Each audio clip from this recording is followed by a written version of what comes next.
I've got the buckle clamped into the shop vise here, and I put some liquid flux Stay Clean onto the buckle here.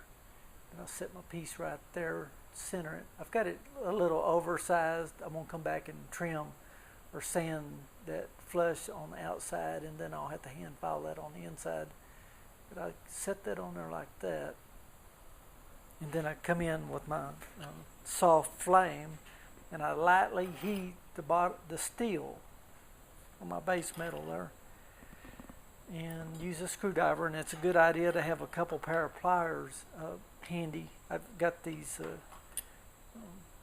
I guess they're about a 6.5–6 inch pliers that I use to clamp the piece down.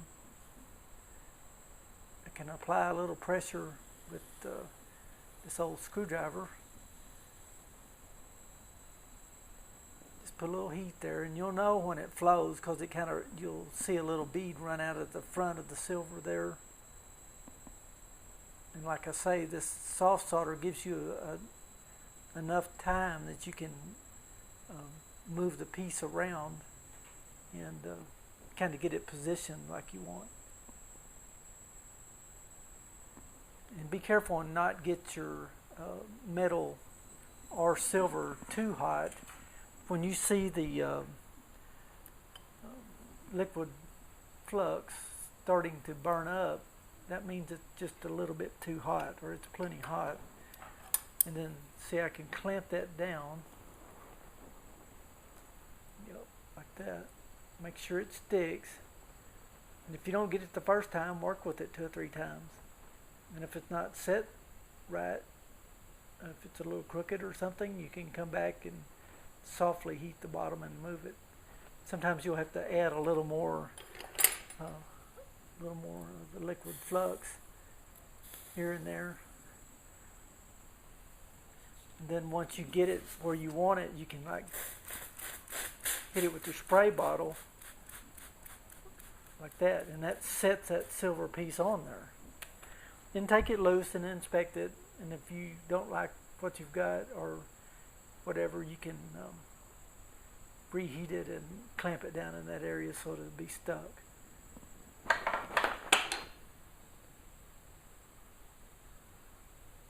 It looks like it bonded just like I wanted it to. It's pulled down pretty tight. And now I'll go on to the next piece.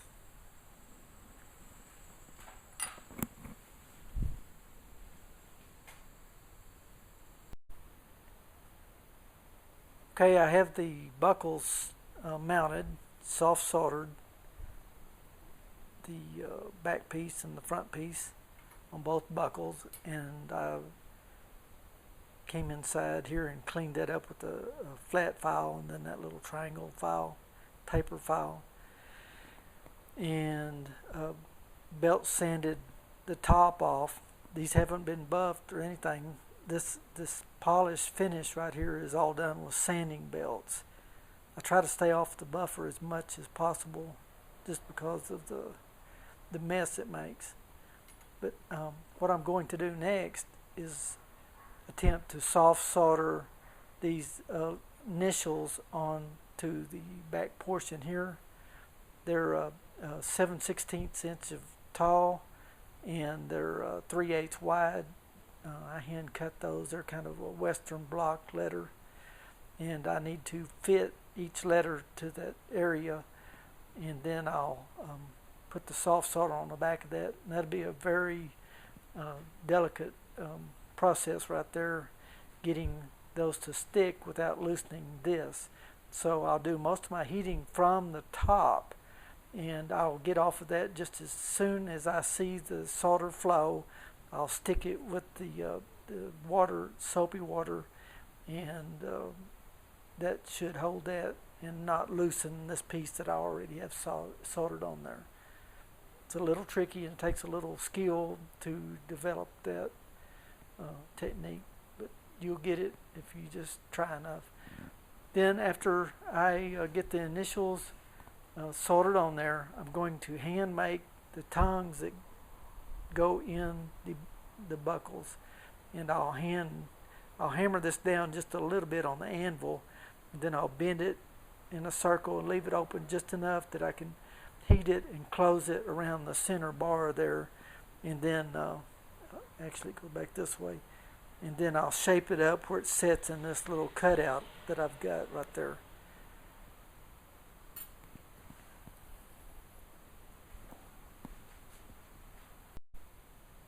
So this is as far as I got today.